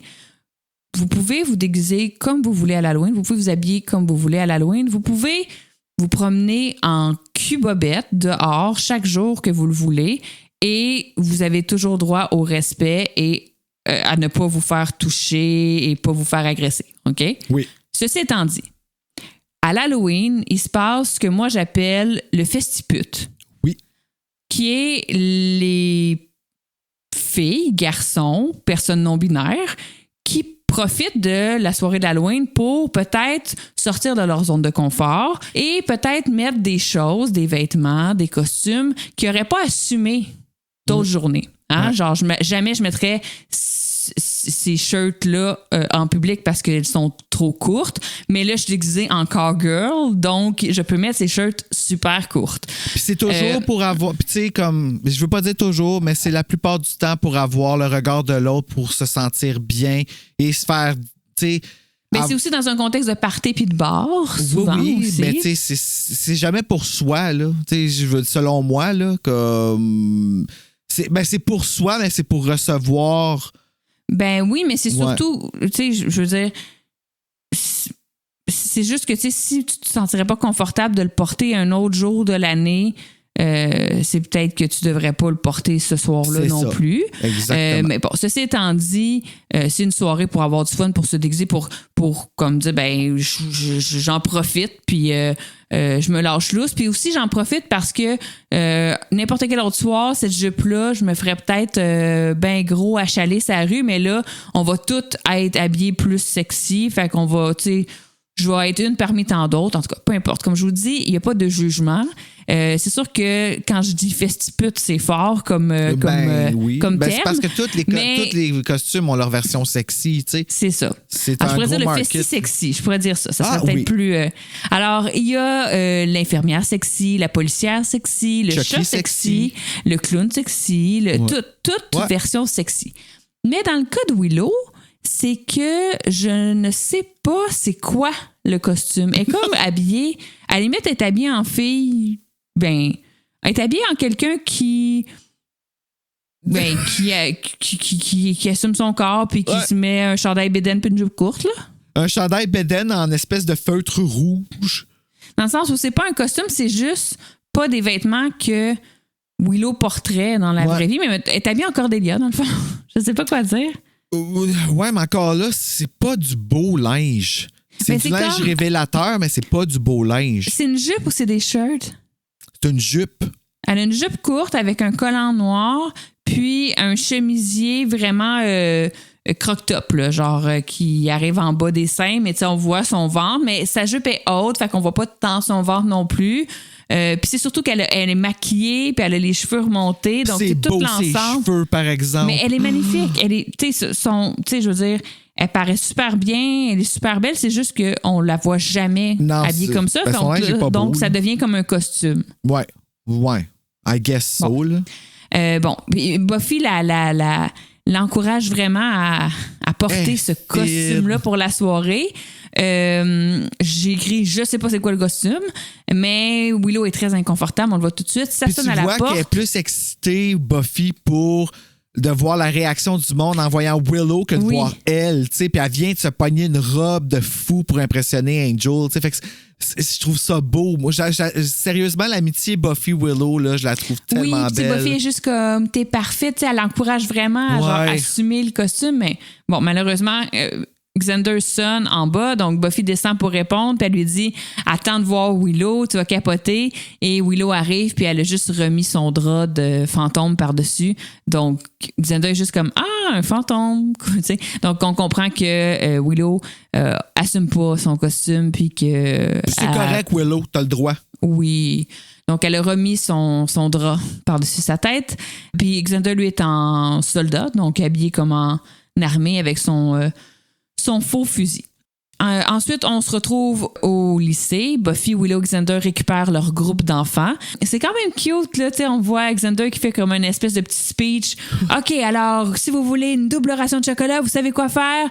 Vous pleurez. Puis là, tu sais, genre, il les encourage. Xander, là, je suis sûr qu'il serait comme si... Un père incroyable. Ouais, moi, tout, je pense qu'il serait vraiment un bon père... Ben, tu le vois dans son attitude envers Dawn, en fait. C'est exactement ce que j'allais dire. Bon, voilà. Il a toujours été... Ben, Dawn l'a toujours adoré. Mm-hmm. Je le croirais. Là. Moi, avoir Xander qui m'aurait gardé étant jeune, j'aurais eu un kick dessus, c'est sûr. Là. Absolument. Puis, il y a quelque chose aussi du fait qu'il est un peu toujours enfant lui-même. Là. Mm-hmm. Donc, On voit rapidement Larry, qui est déguisé en pirate, qui vient un peu intimider Xander. On voit aussi Cordelia, qui est déguisée en chatte, qui vient demander à Oz si Devin va être au bronze ce soir. Ouais, avec les directives les plus comme c'est ça. Nous qu'il n'y a pas. Comme get with the program. Ouais, mais je comprends rien de ce que tu dis. Je sais pas c'est quoi que tu veux. Elle veut comme savoir s'il va être là, mais elle est comme tu lui diras, mais dis-y pas. Puis là, il est comme mais tu veux que j'y dise ou tu veux que j'y dise pas. Puis. Ben genre, laisse-lui savoir que tu m'as parlé puis que tu as entendu que j'étais pour être là, mais c'est pas vrai. Je t'ai dit que je vais être là, mais je veux pas que tu lui dises que je t'ai dit que j'étais pour être là. C'est ça. Puis il est juste comme j'ai dit quoi? Et là, j'ai un don pour comprendre. Fait que c'était bon. C'était pour nous faire voir Oz un petit peu, puis pour nous faire voir Cordelia aussi son déguisement de chatte. Quand il se retourne, Oz, pour quitter la scène, il fonce dans Willow, mais en fait, il fonce dans Willow fantôme avec le drap sur la tête, donc il ne la reconnaît pas de la fois précédente quand elle était déguisée en Esquimau. Donc, ils font juste se foncer dedans et s'excuser. Ensuite, on les voit dans les rues. Donc, il y a Buffy, Willow et Xander qui sont séparés, qui ont chacun leur groupe d'enfants, qui font leur collecte de bonbons. Buffy aussi, j'ai noté qu'elle est trop sweet avec son groupe d'enfants. Puis, She must be stopped. Oui, parce qu'il y a comme d'habitude, il y a toujours une maison qui donne genre des pommes, puis t'es comme, non, madame. Oh, mais là, c'est pas des pommes, c'est des brosses à dents. Oui, mais c'est pire. Il y avait aussi toujours la maison qui donnait genre une poignée de peanuts, genre, puis t'es comme, arc. Une poignée de peanuts, ça, c'est. Ouais, non, ça, c'est. C'est pas écaillé, là, genre en peanuts, là. Oui. Ah oui, des cacahuètes. Mais que ma mère était comme, si c'est pas enveloppé, il faut les jeter, genre. C'est vrai, fait que là, on les jetait. Ou genre, tu sais, comme des petits. Tu sais, comme des petits biscuits un peu comme de sésame. Genre, c'était comme un petit paquet bleu. En tout cas, il y avait tout le temps des maisons qui donnaient des affaires crissement poche. Puis t'es juste.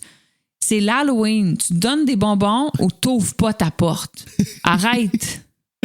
Ben, moi, la brosse à dents, là, je trouve ça vraiment cool. J'ai ramassé les brosses à dents, là. Ben, brosse à dents, il y a un petit quelque chose de concept, je l'avoue. Mais. Tu sais, donne-moi pas un paquet de biscuits soda, là. Ben non, parce que tu peux en acheter au magasin, puis ta mère, elle dit pas non pour des biscuits soda. C'est vrai. Exact. Donc, des biscuits soda, la tournée de récolte de bonbons va bon train. En parallèle, on voit Ethan qui finalise son sortilège incantation en latin. Puis quand il termine, il y a comme une espèce de gros coup de vent. Et on voit tranquillement les gens qui sont costumés qui commencent à se transformer en quoi ils sont costumés. Donc, un enfant qui était déguisé en démon devient un vrai démon, puis il se met à étrangler la une madame. vieille mamie. Mais encore là, j'avais des flashbacks de Haunted Mask avec le masque. Oui. Juste que je trouvais que dans le Goosebumps, c'était mieux fait, mais c'est sûr que là, le sujet, c'était ça. Mais tu sais, ça aurait été cool qu'on voit le masque comme aspiré sur le visage, là. Oui, mais là, il y a plus comme un CGI. Ouais, un morph, là, qu'il appelle. Ouais.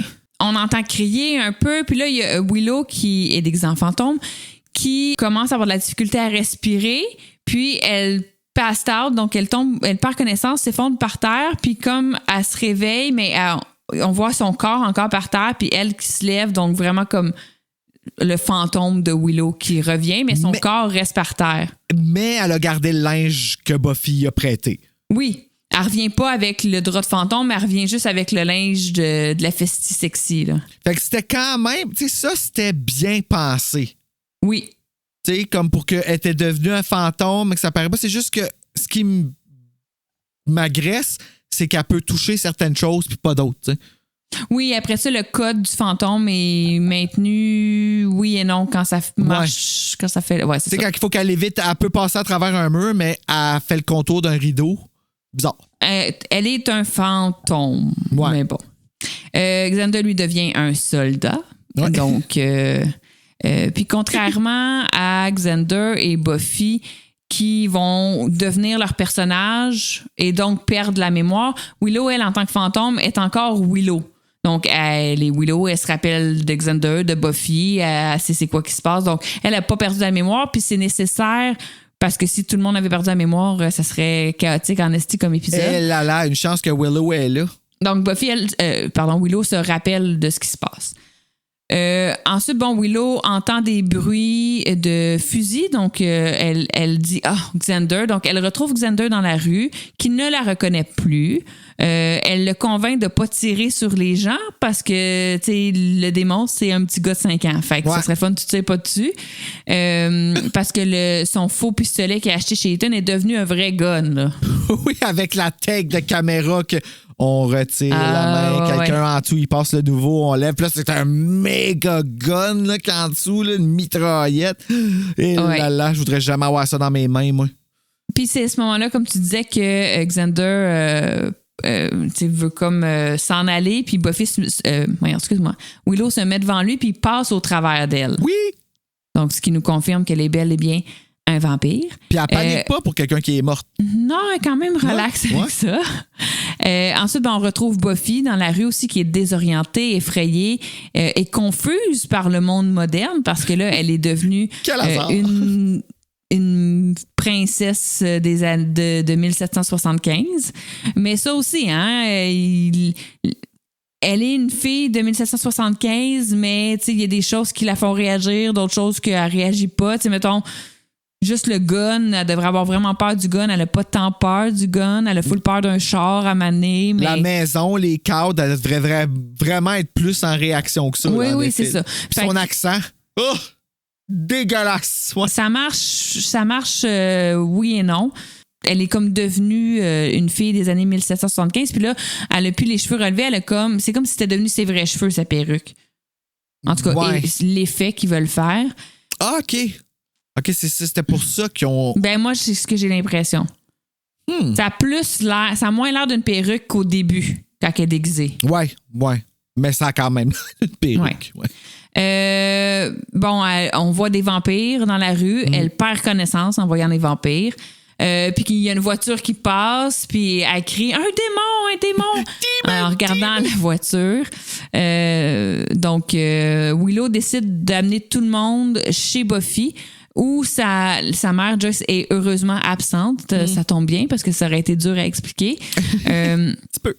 Buffy voit une photo d'elle-même dans un cadre qui devrait justement la rendre complètement folle. Je sais pas à quel point il y a des photos en 1775. Non, c'est des dessins, c'est ça. Oui, c'est ça. Je pense que la photo est arrivée plus peut-être fin 1800 ou dans les années 1800 en tout cas, mais clairement pas en 1775.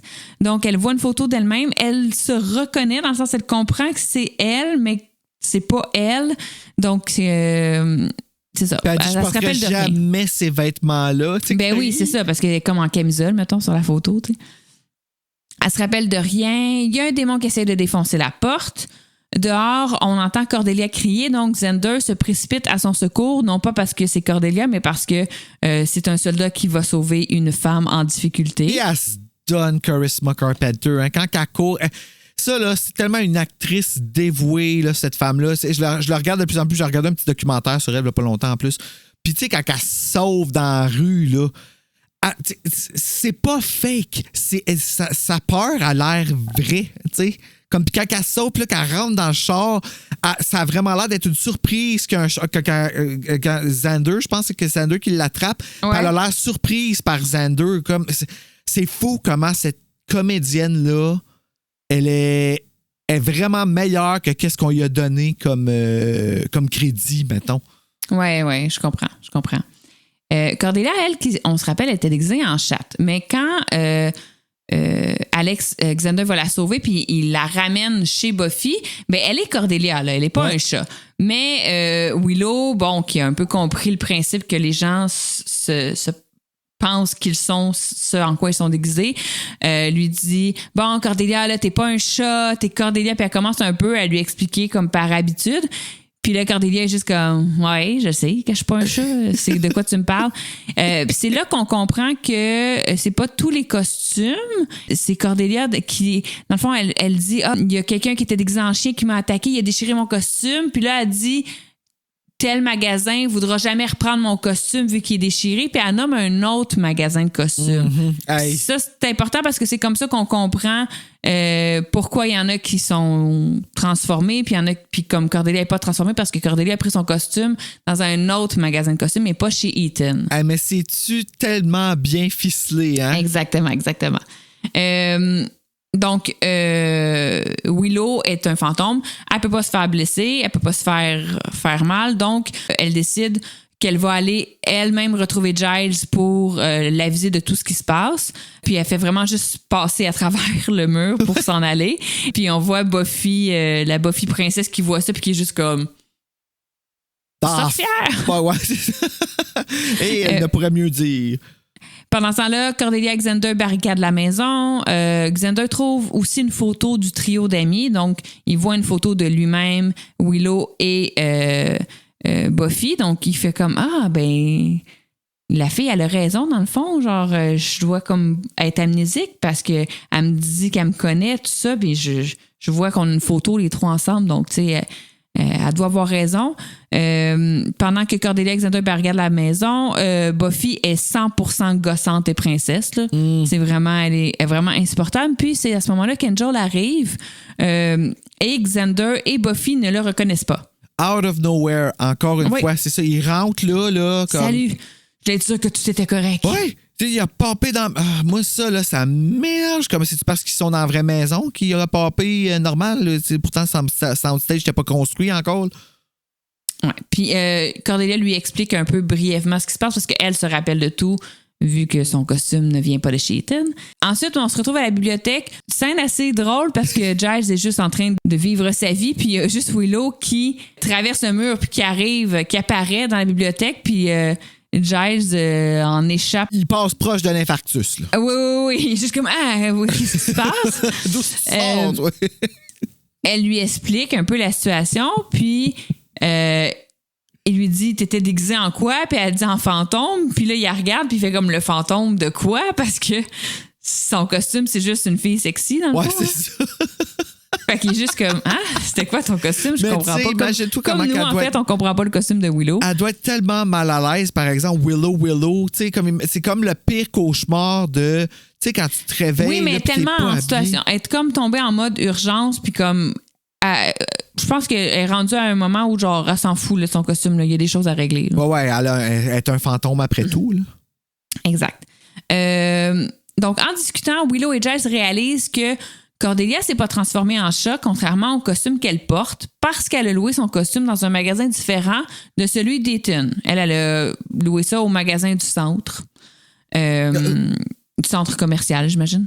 Oui, puis ça a été fait sur mesure sur elle. C'est pour ça que c'est vraiment collé oui, à elle a sa vraiment peau. un saut de, tu sais, la femme chat, le spandex, là. Ouais, c'est... puis elle le porte comme... Festy vraiment sexy. C'est exactement, oui. Le chat sexy. Ouais. Pendant ce temps-là, Angel, Xander et Cordelia sont à la maison et dans le fond, ce qui se passe, c'est que il y a un vampire qui rentre à l'intérieur et ça, comment le vampire a fait pour rentrer à l'intérieur s'il n'a pas été invité? Ça pose toute la question. Moi, tout, on a fait comme il a sorti d'où, lui? Mais ce que je me suis dit, c'est que c'est pas un vrai vampire. Ouais. Vu que c'est comme sûrement quelqu'un qui était déguisé en vampire, fait que c'est peut-être ça. D'abord, Buffy n'aurait pas perdu ses pouvoirs de Slayer. Non. C'est juste qu'elle a pas ça en elle de se battre. De se battre, en tout cas. Ben, tu sais, bon. Fait qu'il y a un vampire qui entre à l'intérieur, qui essaie d'attaquer Buffy. Angel la défend, mais en se défendant, il se transforme lui-même en vampire. Grave erreur. Et là, quand elle voit qu'il est transformé en vampire, elle pogne peur, puis elle s'enfuit dehors. Bravo. Donc, Angel, Xander et Cordelia partent à l'extérieur pour trouver Buffy. Et pendant qu'ils sont dehors puis qu'ils disent il faut absolument retrouver Buffy car elle est sans défense, Spike les entend parler et il confirme que Buffy est sans défense. Donc, un bon timing. Vision de Drusilla, ouais. Après ça, il y a une scène que j'aime pas. Ça me rend un peu mal à l'aise. C'est Buffy qui est seule dans le noir, dans le fond d'une ruelle, et elle rencontre Larry, le pirate, qui est devenu un vrai pirate dégueulasse. J'avais pas compris que c'était Larry. Oui, mais on le sait parce que quand il y a une petite scène à l'école où on le croise déguisé en pirate. Aïe, aïe, c'est vrai, parce que j'ai jamais figuré que c'était Larry. Oui, c'est Larry. Donc là, elle est plus en position de se. Tu sais, l'autre fois, il a comme un peu donné une volée. Ouais. Mais là, elle est comme totalement en pauvre femme faible et Fait que là, quand Xander arrive, c'est le même bully. C'est ça, c'est le retour du balancier. Là, mais cette fois-ci, c'est lui qui sauve Buffy de Larry. Tu comprends? Hey! Alors, bon, il l'attaque, mais il l'attaque un peu en mode viol. Là. Fait que c'est pour ça que c'est un peu... Ouais. Un peu malaisant. En parallèle, on voit Giles et Willow qui se rendent au magasin d'Ethan où ils trouvent Janus dans le backstore, la statue de Janice. Ethan accueille Giles en l'appelant Rupert. Il l'appelle Ripper. Ripper. Ouais, il l'appelle Ripper parce qu'il était il était censé avoir une série dérivée de Giles qui s'appelait The Ripper. Ah! Puis ça n'a jamais eu lieu, mais il l'appelle toujours Ripper parce que lui, il est attracted par l'essence sombre de Giles. C'est ça qui l'allume de Ethan Rayne, puis c'est ça qu'il essaie tout le temps de ramener. C'est là que je pense que Giles puis lui ont eu de l'intimité. Là. Dans le côté sombre de Giles, il y a eu une attraction entre les deux, puis lui il essaie de ramener ça. Là. Dans le fond, Ethan, c'est son ex toxique. Ouais, carrément. Là, il y a la petite scène que tu nous as lue tantôt quand ils se rencontrent. Puis dans le fond, Giles ordonne à Willow de quitter. Puis là, elle évite le rideau, puis elle part. C'est ça. Ensuite, on retourne, la scène pas le fun. Buffy est sans défense. Larry est comme j'aimerais bien savoir qu'est-ce que tu goûtes ou je sais pas trop qu'est-ce qu'il dit, là, il est lourd. Là. C'est comme un gros pirate dégueulasse, là, puis sa face est toute déformée. Il est dégueulasse. OK, fait que c'est pas l'acteur de Larry là, qui le joue. C'est l'acteur de Larry, mais avec un gros make-up face. OK, fait que c'est pas normal que je l'ai pas reconnu. Là. Oui, il est comme un peu déformé avec des fausses dents, comme s'il était un peu un pirate laid, un peu au sanguin. Là. Xander arrive juste à temps pour battre Larry, revanche. Ensuite, Angel et Cordelia arrivent. Buffy recule parce qu'elle a vu Angel en vampire plus tôt. Donc, elle dit à Cordelia que Angel est un vampire. Puis à ce moment-là, Cordelia, elle pense encore que Buffy ment. Donc, elle dit à Angel, elle a des idées étranges à ton sujet. Elle pense que t'es un vampire. Elle pense que tout le monde est un vampire. Donc, encore une fois, il y a comme une raison qui permet c'est comme un autre argument qui permet à Cordelia de pas savoir que Angel est un vampire. Mais elle dit quelque chose d'intéressant pour rassurer Buffy. Elle lui dit, mais Angel, c'est un bon vampire. Mais c'est vrai, Fait qu'elle l'infantilise au bout de Buffy, tu sais, ouais. À ce moment-là, Willow arrive. Bon, pourquoi elle les a retrouvés aussi rapidement, facilement? Pardon. Elle arrive pour les avertir de l'arrivée de Spike. Ça, c'est un peu le bout bizarre parce qu'il y a comme Spike qui arrive avec une espèce de gang. Ouais, Ils s'en viennent tuer la Slayer. En rang, là, tu sais. Ouais. Mais ça avait l'air de ça, moi, quand je me suis fait casser la gueule au secondaire. Ah, mon Dieu. Les gars sont arrivés comme ça, là, en rang, un en arrière de l'autre. Là. Il y en a juste un qui a frappé 5 fois. Il a même poussé ma mère pour me frapper parce que ma mère était avec moi. Il était au moins une bonne dizaine, mais tu sais, ils sont venus une dizaine sur moi, Steph. Là. Tu comprends? Moi, c'est ça que je trouve hilarant. Là. J'ai une dent fêlée à t'étais cause de peut-être ça. la Slayer, dans le fond. Ouais, j'étais la Slayer, c'est pour ça. Puis lui, c'était certainement pas Spike. Non, malheureusement. Puis Spike est accompagné de comme plein de petits démons qui sont en fait des enfants transformés. Là, comme si Spike il apportait des enfants pour l'Halloween. T'sais. Exact.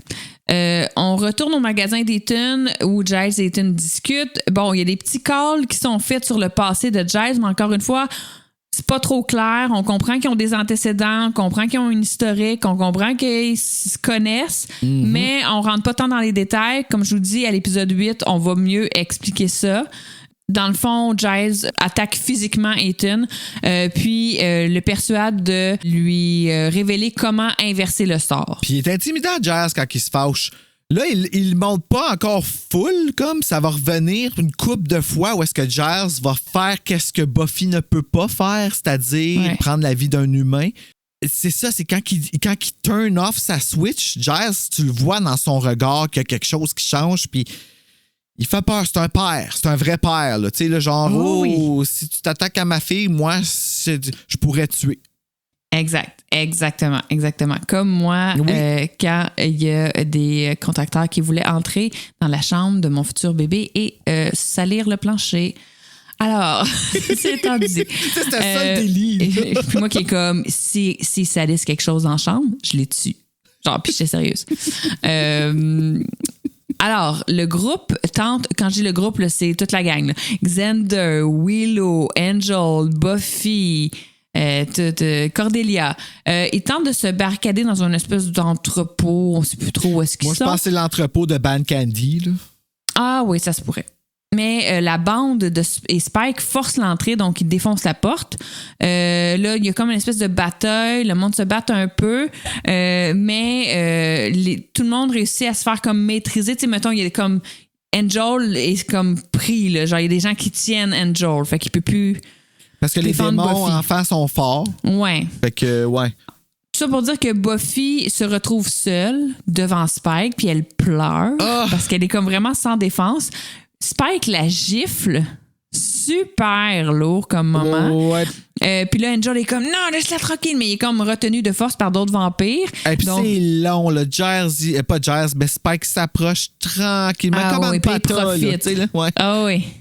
Quand un pata s'approchait du bec, là, ben lui, ça va. Il y a des mouches qui ont le temps de rentrer dans sa bouche. Il déguste le moment. Là, puis elle pleure. Elle pleure. Puis comme, comme une pauvre petite marquise. Et juste au moment où Spike est sur le point de tuer Buffy, là, il s'apprêtait à la mordre. Ethan révèle le secret pour mettre fin au sort à Giles. Dans le fond, c'est simple, c'est qu'il faut juste détruire la statue de Janus. Janice. Ouais. De Janus. Donc, Giles prend la statue, la calisse à terre, la brisant en 1000 morceaux, et le sort s'arrête. Et à ce moment-là, on a Buffy qui se relève un peu. Elle a plus sa perruque. Non, elle est rendue blonde. Elle est redevenue blonde. Elle dit juste à Spike, « Hi, honey, I'm home », et lui calisse une volée. Ouais. Quand elle se relève, hein? Ouais. Salut, c'est revenu vite de même. Fait qu'elle se bat un peu, mais là, rapidement, Spike fait comme oups, elle a retrouvé ses pouvoirs. Donc, Spike s'enfuit. Ethan s'enfuit aussi. Puis, dans l'entrepôt, les autres vampires démons sont redevenus des petits-enfants qui sont comme je vais aller voir ma maman. Mais là, eux autres, ils se rappellent de tout, là. Je le sais pas. Tu sais, c'est ça, tout le monde. Les adultes se rappellent des affaires, choisissent d'oublier. Parce que Xander se rappelle. Cordelia n'était pas changé. Willow s'en rappelle. Oui, il n'y a pas d'amnésie, là. Non, c'est ça. Fait que c'est un pauvre enfant. Willow, elle, par contre, a disparu de l'entrepôt au moment où le sort a été jeté parce qu'elle revient à son corps qui était tombé là, sur le perron de la Madame étranglée. Exactement. Donc, elle se réveille sur le porche où elle était morte.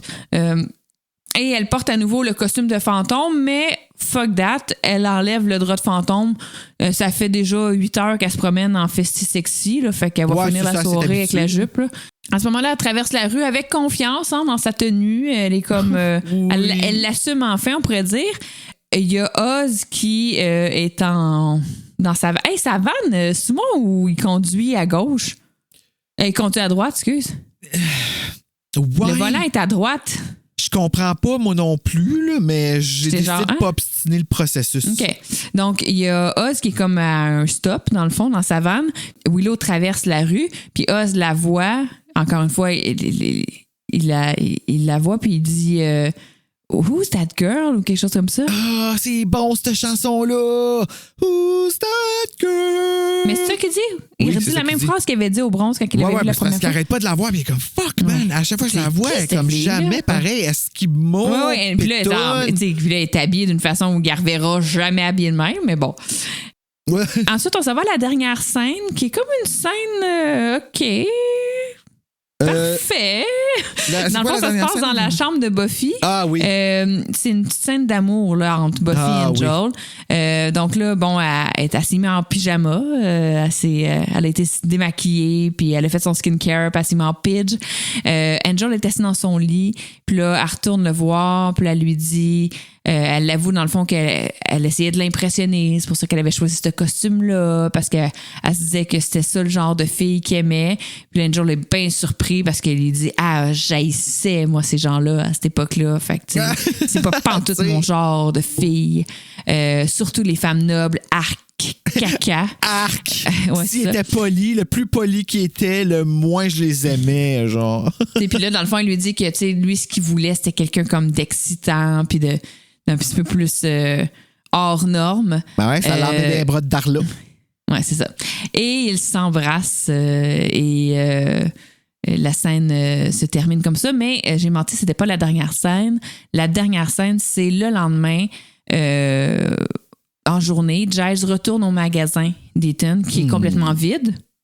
Ouais. Et il trouve une note qui a été un petit post-it qui a été écrit d'Ethan qui promet de revenir bientôt. Je pense I'll be back soon. See you soon. Ouais.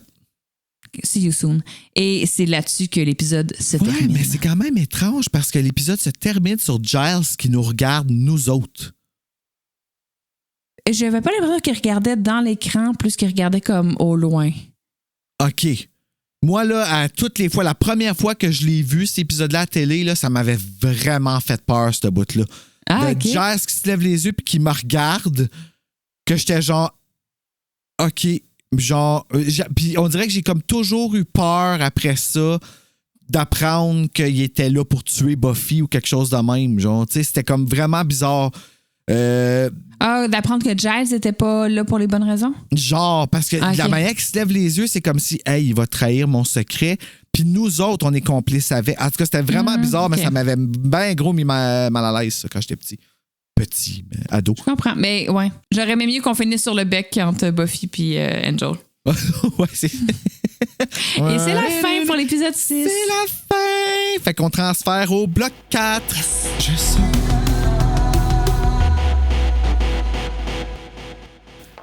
Nous revoilà revenus pour notre tour de table et nous n'avons pas de commentaires pour l'épisode Halloween, parce que probablement qu'ils ne sont pas encore rentrés pour la chasse aux bonbons, hein, ou ils sont en train de chercher des morceaux de bras qui ont resté. Ils sont encore en démon. C'est ça, ça y va en progression, hein, on est dans les maritimes. Cela dit, MC Langlois m'a laissé un commentaire il n'y a pas longtemps sur l'épisode de Puzzle, puis il fallait que je le dise parce qu'elle a callé dibs sur Spike. Puis là, c'était la joke. Parce que quand elle a écouté The Puzzle, elle a dit « Je veux juste dire que je suis tombée en amour avec Spike la première fois qu'on l'a vu à l'écran. » Fait que c'est avant tout le monde. C'est avant qu'il devienne sexy auprès de Buffy. Just saying. Alors, je lui ai dit qu'on lui gardait le dibs sur Spike. Voilà, le message est fait. Mais c'est pas dans Puzzle qu'on le voit pour la première fois. Non, mais on a parlé de Spike parce que dans l'épisode suivant, on disait ça. Fait que là, elle a senti le besoin d'aller le dire avant que l'épisode soit diffusé. C'est ce que j'ai ressenti. Je comprends. Fait que là, on est rendu à notre tour de table de Halloween. Yes. Toi, est-ce que t'avais... excuse-moi, là, j'étais un peu... on va reprendre ça, je pense. Ben ouais, ben c'est parce que t'es-tu fait flouche, là, non?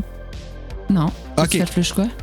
Non, ben, si t'avais crevé tes os, c'est pour ça que mais non, mais j'aurais pas juste fait, bon, on va reprendre ça. Ben, c'est pour ça que je pensais que t'étais mélangé puis tu savais pas quoi faire. Non, c'est parce que je suis retournée dans mon autre feuille pour aller chercher mes quotes, puis là, j'étais comme mélangée. Alors, tour de table, Bruno, tes points positifs, négatifs, coup de cœur, pied dans le cœur de l'épisode, ça ressemblerait à quoi? Ben, le pied dans le cœur, il est au coin de ma rue. Encore là, oui, parce que... Il n'est pas dans le cœur encore. J'ai tué un vampire. Ben, j'ai tué un vampire dans le cœur, le pieu a tombé. C'est la question qu'on se pose. Est-ce que le pieu disparaît avec le vampire? Non. Non, hein, il tombe. Non. OK, c'est bon. Ben, c'est parce qu'il me semble que quand elle laisse des pieux, on devrait entendre un... avec le... Mais souvent, elle l'a encore dans la main, en fait. Ah, c'est vrai. T'as bien raison. Alors, je dirais mon coup de cœur pour l'épisode Halloween, la vibe Haunted Mask de l'épisode. Moi, là... ça me met comme... On dirait que j'aurais aimé voir Carly Beth passer en arrière avec la tête. C'est juste un petit clin d'œil, quelque chose, ça foule pas rapport, mais ça aurait fité, là. Ça se ressemblait. Coup de pied, Angel qui pop de nowhere. Je trouvais que c'était un raccourci bidon quand il est rentré. Il n'y avait même pas de raison. Je suis venu voir si tout était correct dehors. C'est crazy. Oh. C'est vrai qu'il aurait pu pas être là de l'épisode, en fait. Oui, mais comme c'était... Fallait dire à Cordelia que c'était un vampire. Il a popé dans le salon, dans l'entrée, comme si de rien n'était. C'était trop weird. J'ai pas aimé ça. C'est pas Angel le problème, c'est le fait qu'il arrive. T'sais? Puis ma quote, c'est Willow qui dit « Poor Xander, boys are so fragile ». Ah oui. Quand il se fait... Puis « are so fragile » parce qu'elle parle de son ego. C'est une blessure d'ego qu'il a Xander. Puis ça, là, c'est la blessure de tous les adolescents. Ça fait mal. Puis ça a le droit de faire mal, mais c'est une blessure d'ego. Oui. Voilà. 100%. Puis Willow est au-dessus de ça. Oui, ben elle a d'autres issues, par contre. Oui, je suis d'accord. C'est vrai qu'elle n'est pas parfaite, mais c'est Willow, puis je l'aime. Voilà. Ben, je te rejoins pour les points positifs au niveau de la vibe Halloween, donc qu'est-ce qui est ambiance, c'est la déco, les costumes, ça c'est vraiment mes coups de cœur de l'épisode. Puis dans le cœur, je te dirais, peut-être la scène avec le pirate, la fin un peu, la scène avec le pirate quand il attaque Buffy, après ça quand ils sont comme... Il se cache de genre Spike et sa gang dans un entrepôt. C'est un peu bizarre. Quand il arrive en rang, là. Ouais, c'est ça. C'est comme un peu, qu'est-ce qui se passe? Puis sinon, de façon générale, moi, c'est un épisode que j'aime beaucoup. Dans mes quotes, j'avais quand Buffy dit à Giles que Miss Canada thinks you're a babe. Ça me fait vraiment rire. Et sinon, quand Cordelia dit peut-être que pour les vampires, c'est toi la Slayer, mais pour le dating, I'm the Slayer. Donc, c'est ma quote. T'as pas mieux, genre, Madame Calandar a dit que t'es un bébé? C'est les deux égales. Ah oui, les deux égales. Ouais. C'est bon.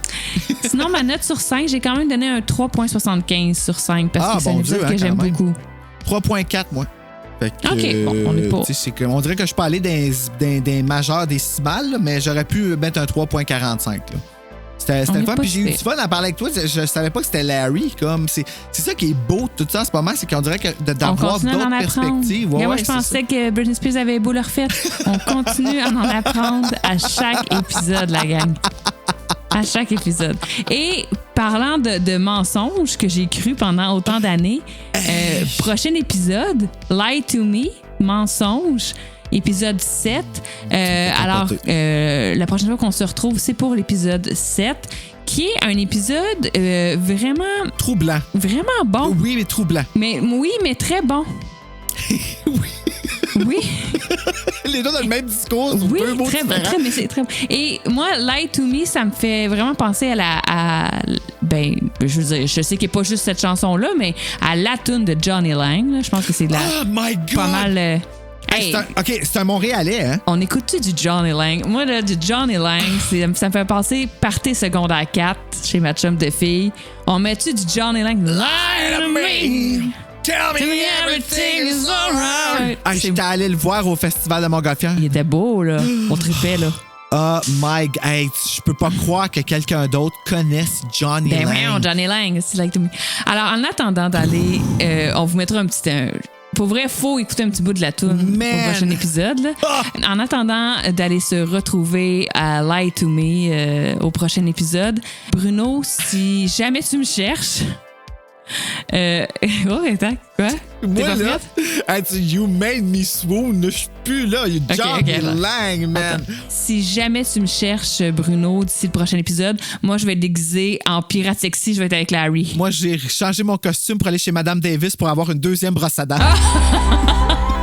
She must be stopped.